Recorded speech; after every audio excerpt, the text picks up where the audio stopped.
So we got an extraordinary apology today from Tim Cook, the CEO of Apple, who said, "Dear users, I'm really sorry that we gave you this horrible Maps application. Go use the one from Google or Bing." I mean, that's pretty extraordinary, Richard. And we know we've had lots of screw-ups on iPhone launches, even before Tim Cook with Right, so Steve I think Jobs. there's a little bit of a tendency to say, oh, Steve Jobs, this genius, he never got anything wrong. With the fact of the matter, But let's tick through them. He So did. So got the pricing wrong. So soon after launching the original iPhone, he cut the price by $200. Right. So if you'd bought one, all of a sudden you like, what the heck? It was like it was like within weeks. So if you bought one at full price, kind of a bit annoying. Right. And then Mobile Me was the first early attempt at this cloud service. Right. So which tied everything together. Which through kind of software. lost people's emails and contacts and all this stuff, which is not good.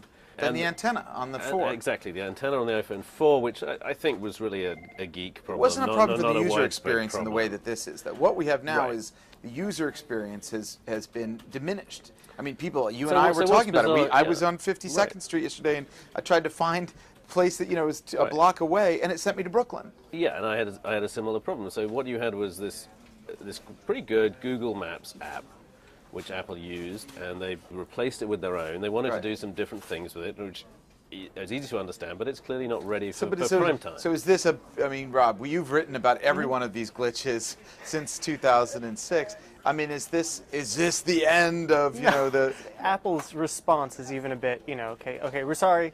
Are they going to do anything? No, you can use these other things if you want. It's kind of similar to the other problems, like when they had the problem with the antenna, he said, oh, buy a bumper. Buy a cover you for put it. the little rubber band around. Yeah, or you spend $200 extra. Well, here's a gift card. But you have other problems with the iPhone 5, which is, for example, the whole new adapter, which is making everyone have to go out and find a way to make that. Personally, it all works, and I think you can argue it's a great product in lots of ways. But it's not. The competition is getting better. Samsung makes good phones, increasingly good phones. All the Android stuff is getting better. Android stuff is getting better.